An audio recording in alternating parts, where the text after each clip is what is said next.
Wait, what? No, I can't. We have 4 questions with Alan Adams. No, and then we get to find out what New York City was called. Wait, what did you call me? You can't call me that.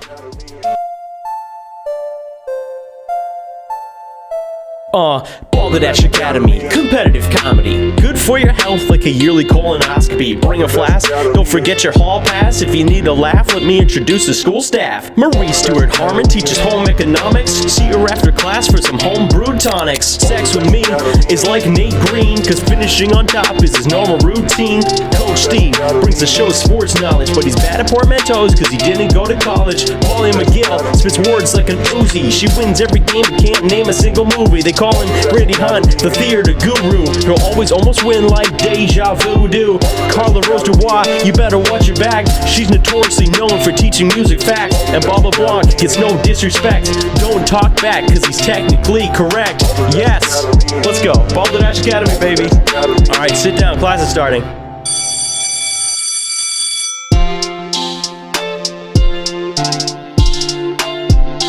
Balderdash Academy.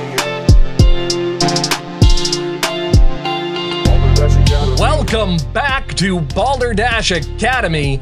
We have visiting Professor Alan Adams, and remember, after 4 questions, we find out the answer. To give me the details, other than the Big Apple, what was New York City once called? Our points are: in the lead, we have Steve with 3 points, followed by Nate with 2, Molly with 1, and Marie with 1. So, joining us today is our visiting Professor Alan Adams, editor and lead culture critic for The Main Edge, improviser, actor, organizer of the Improv Me Festival. Before we move on to the next game, I will spin an opening icebreaker from a series of questions written by our intern, Alan. A different Alan. Specifically for our visiting professor from the Balderdash Randomizer, the spin will generate a random question that Alan will try to answer in 30 seconds or less. And tonight's 30 seconds or less question is: if you could have attended any of Shakespeare's plays live, what one would you pick? Man, that's a really good question. Thank you, Alan. I mean, the immediate, the sort of knee-jerk response would be like, I don't know, one of the big ones, you know, Hamlet, the Scottish play, Lear, Othello, one of those, Romeo and Juliet, like the big names. Mm-hmm. But I think for me, just because what little I've heard about it in, theatrical history is so bonkers, I think I would go with something like Titus Andronicus. Oh, yes! Just because it's just so absolutely nuts and just a bloodbath on stage. And the idea of being able to see that play out live, like watching the groundlings like lose their minds, like with just like, 3 rows deep with a splash zone. Like, I mean, just... and like we're cutting off hands and tongues and just like real Tarantino stuff. You know what I mean? So I feel like that would be the one I think that would give me the most visceral satisfaction of the bunch. But if I'm gonna be, I don't know, like Hamlet or something.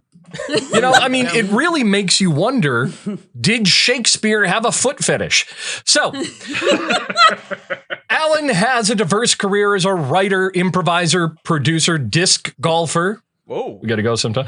Lover of comic books, Shakespeare, Shepard, Stoppard, and Beckett. And so, in honor of our visiting professor, tonight's 4 questions will be based on Alan's diverse interests. Whichever one of our faculty member gives the best, not the correct, but the best answer, Alan will award points. Our first question: in March of 2021, Marvel announced that it would be doing what with its Avengers films? What would it be doing with the Avengers? Steve, what do you got? Well, what they decided to do was unfortunately remove Doctor Strange, everyone's favorite member of the Avengers, and replace him with Dr. Spaghetti, which is a kind of a new character they invented just for the films. He's not in the Marvel comics, but they really Kevin Feige wanted his own creation, and so he introduced Dr. Spaghetti, and he has no powers. He's just like really gifted at consuming and creating spaghetti. So it was controversial, but true. Yeah, cheesy superhero. Nate, what do you have? Well, they announced this because they knew they had a hit with the What If series, which was animated. So they fired all of their actors, and from here on out, they're actually going claymation combined with silent movie style. So not only is everything in claymation, but there's no sound, and the title cards, when there has to be the writing, is also done in claymation. All right. Silent claymation. Molly, what do you have? Well, I mean, Nate and I were really on the same path, so give me a quick second here. So what they're going to do is they are, to keep everybody safe, March 2021 was like, everyone's like, ugh. So to keep everyone safe, they are now going to use puppets, strictly puppets, on a traveling puppet show, which they will then broadcast throughout all of everything. Thanks, Nate. You took my answer. All right. So Molly says, make them handsy. Marie, what do you have? So in March 2021, in March 2020, the world kind of went, and so we were all trying to find ways of enjoying art, and Broadway went dark. And so Marvel was like, what if in this downtime, we take all of our movies and we turn them into musicals? And so they decided that in like 2 or 3 years, all of 42nd Street is going to be Avengers musicals for an entire month. And I would Makes sense. They are owned by Disney. So in March of 2021, Marvel announced that it would be doing what with its Avengers films? Steve said remove Doctor Strange and replace him with Dr. Spaghetti. Nate, silent claymation. Molly, puppet show. And Marie, turn them into musicals. Alan, how would you like to score? It's funny because I thought Nate had it with claymation. that was really I was feeling that. I was vibing with that. And then Marie comes up with Avengers Turn Out the Dark, and I'm like, that's what I gotta go with, right? Everyone's gotta. I love a good stage musical, and when you introduce the opportunity to see superheroes possibly getting badly hurt on stage, oh god, I think you have to do it. So I'm gonna go 3 for Marie, 2 for Nate, and 1 for Molly and Steve. Thank you for the pity point. Marie, I just gotta say, nothing. I'll take it.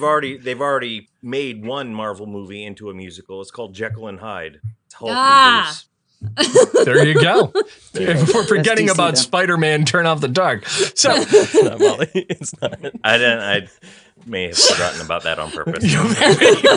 What are they doing with the Avengers films? They will release all of them in iambic pentameter as William Shakespeare's Avengers, the complete works. The link, by the way, is in the description. How have we not heard about this? Okay. I'm shocked and intrigued. So excited. Our next question. Samuel Beckett, famous for writing Waiting for Godot, helped James Joyce write Finnegan's Wake.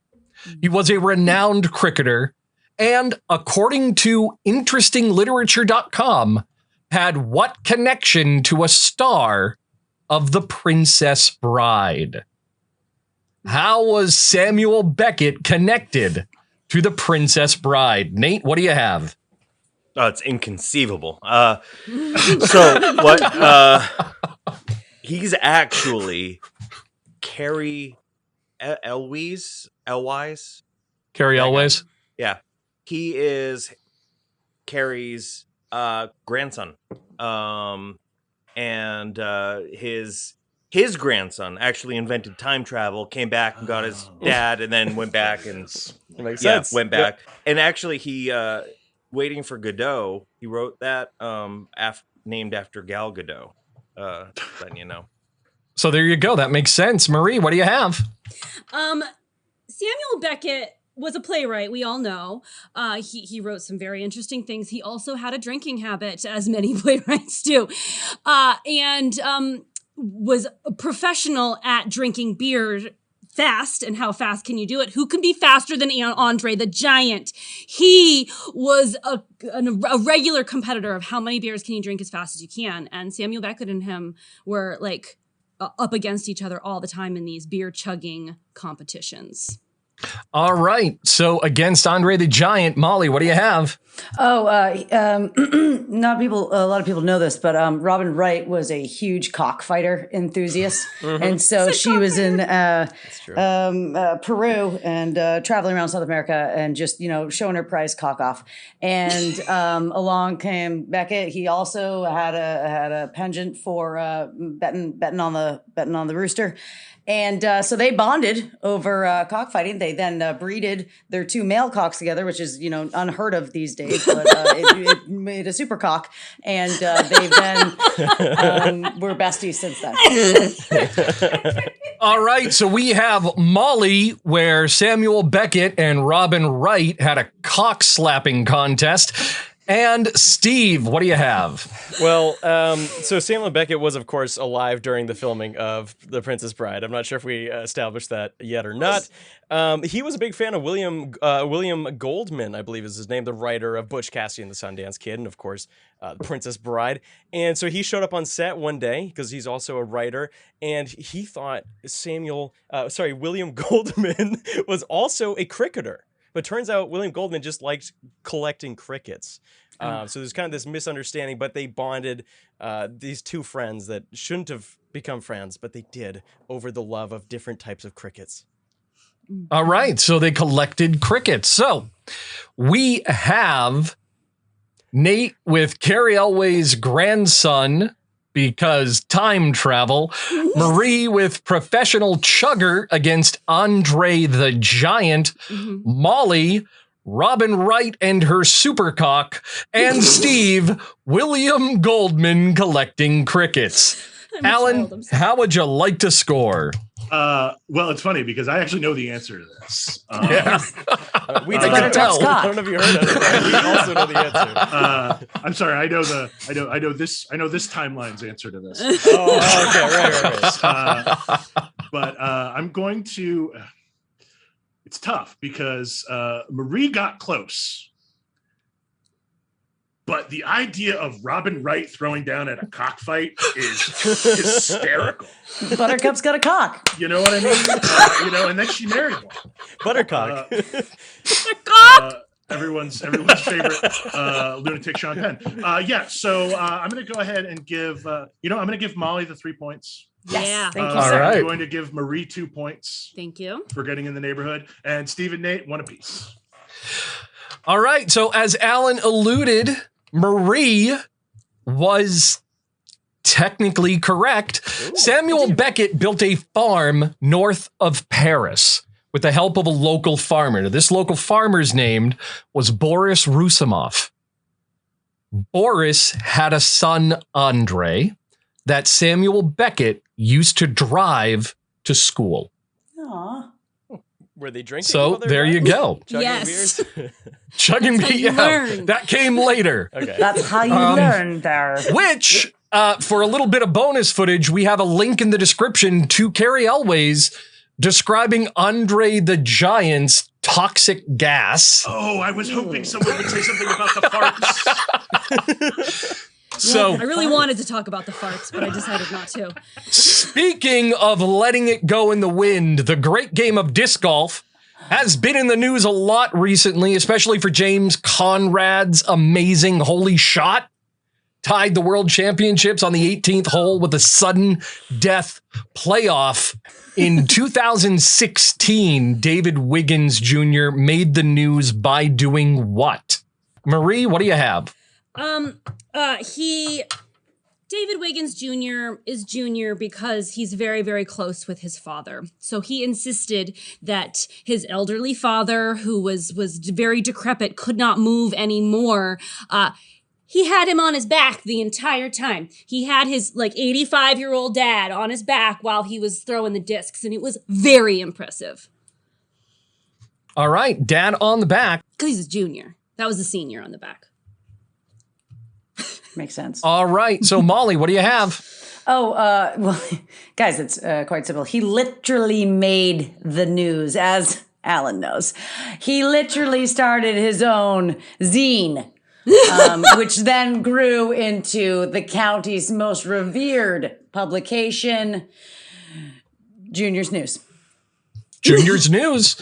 Yes. Steve, what do you have? David Wiggins Jr., obviously a man of class and of wealth. He was one day up in his helicopter having his daily helicopter picnic, and he went to dispose of his plate out the door. The plate sailed about 7,000 feet and went straight into a disc golf basket, and he's known for having the world's longest drive. The ace, really. Mm-hmm. From a helicopter, of course. The world's longest drive and ace. Nate, what do you have? Actually, kind of along Steve's line, except true.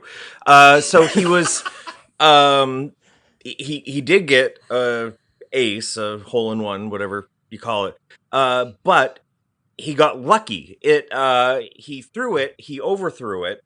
It hit a bird right above the net, the catcher's mitt, whatever it's called without the catcher, and it fell down into it. And he said, mint. From then on, anytime you hit a bird, it was called a junior mint. All right. So we flipped the bird and got a junior mint. Okay. A lot of candy tonight. Marie had his dad on his back while playing Molly, started his own zine, The Junior News. Steve was a man of wealth and taste with the longest drive and an ace. And Nate hit a bird and it went in, coining Junior Mint. Alan, how would you like to score? I don't know. That's a lot. To lay on a guy.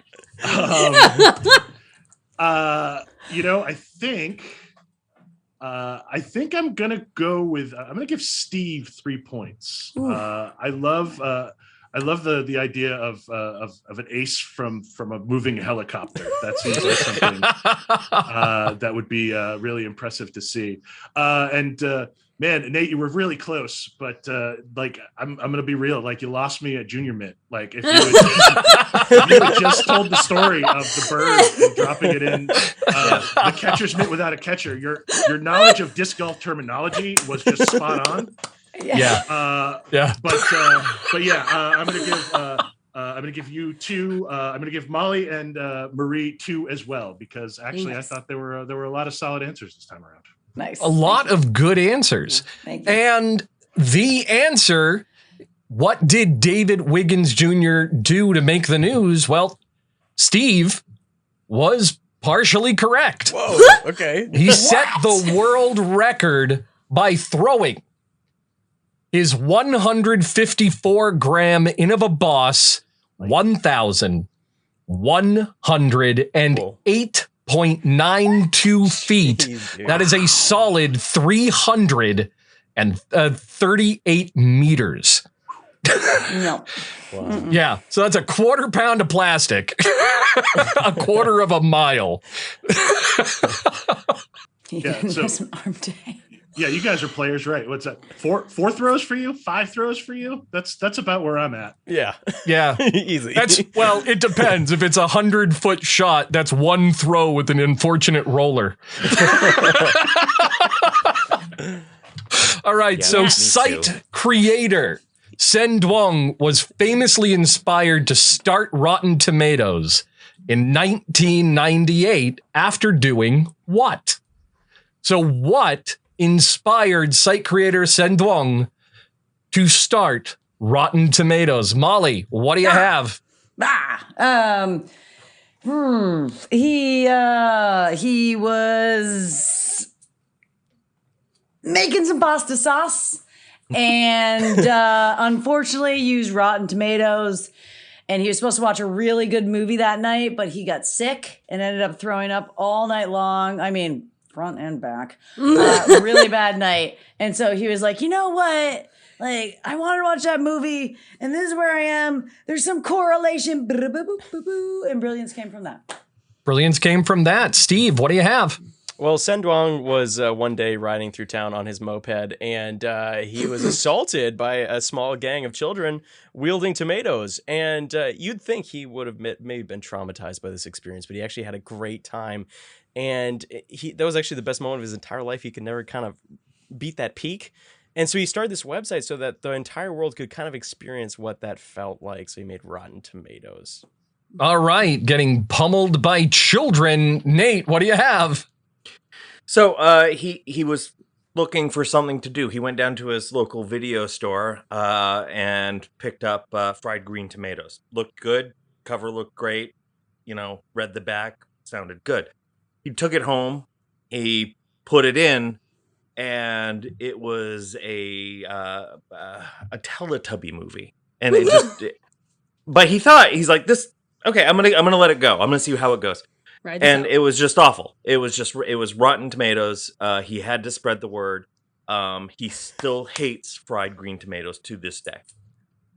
All right, Teletubby green tomatoes. Marie, what's your answer?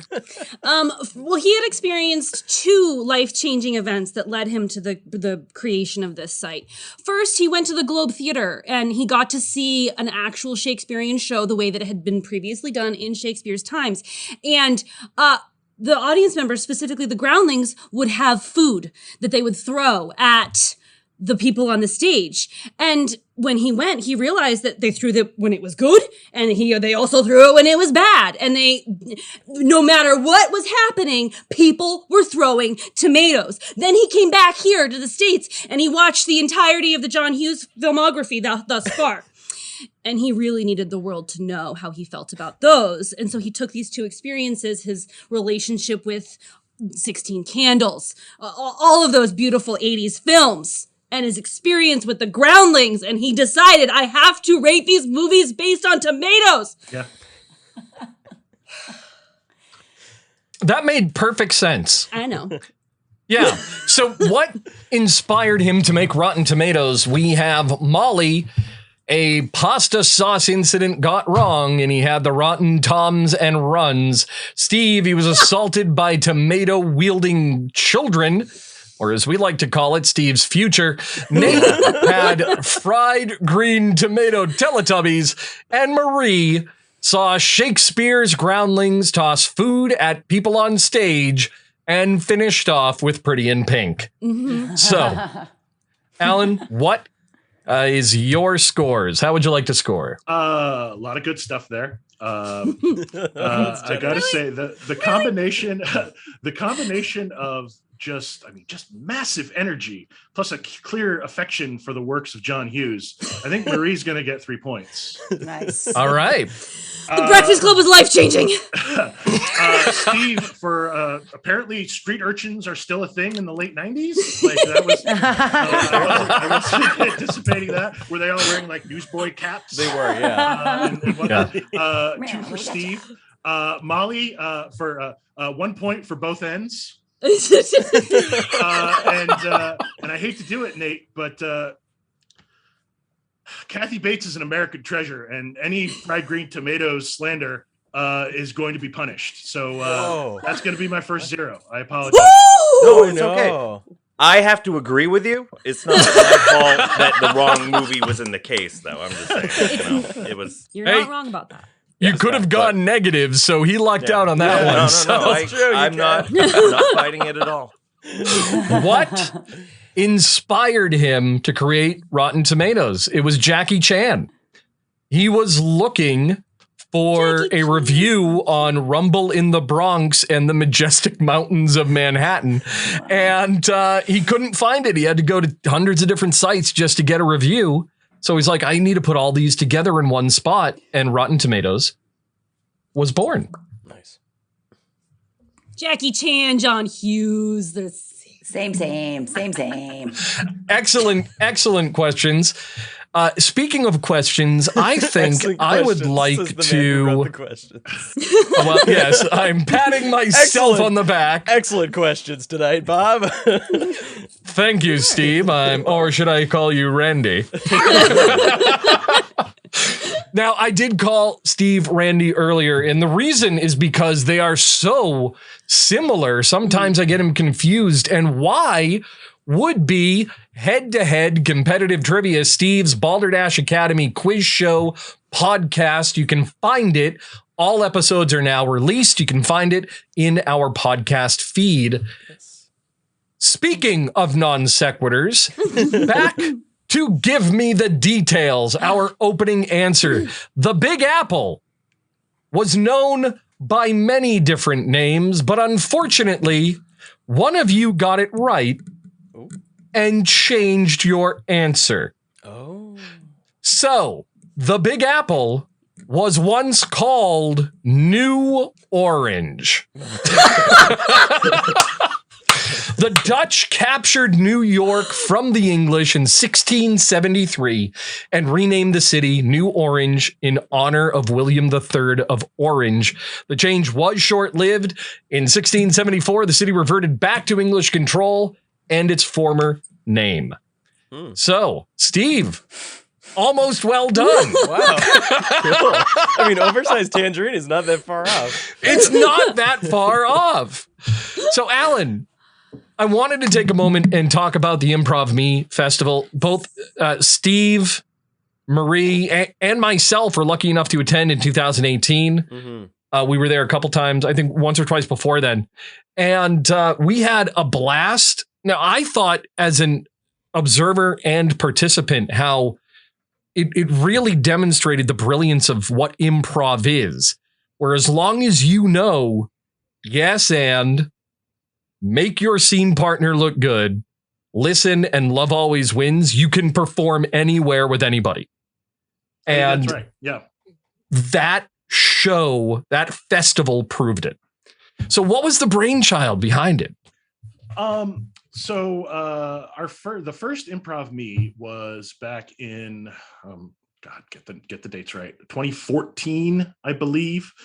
And we had been the focus group had been doing we'd been together for about 5 years at that point, and we had done a couple of stints at the now departed Portland Improv Festival. In Portland, we'd done 2 years there, and it was such a wonderful time. And we had never engaged with other improv groups before. So it was this wonderful experience where it was like, oh, we get a chance to interact with all these other people who love doing the same goofy crap that we do. You know what I mean? And we had sort of been operating in a bit of a vacuum. Because there were no other groups in our town, no other groups in our region. And so, it was one of those things where it's like, you feel good after a show and whatever, but there's always this part of you that's like, are we actually good at this? You just don't know. You don't have any context. It's true. So it was a wonderful opportunity to go and sort of play with other people, and it was so much fun, and we had such a wonderful time. And then, unfortunately, that event went defunct, and so we thought, well, geez, why don't we do this? Like, why don't we give it a shot? And then from there, it just sort of snowballed. The first couple of years, we spread, we cast a wide net. So we reached out to groups all over New England. And that was great. And we got, groups from Rhode Island, the Improv Boston Touring Company came a couple of years. Like, it was really great.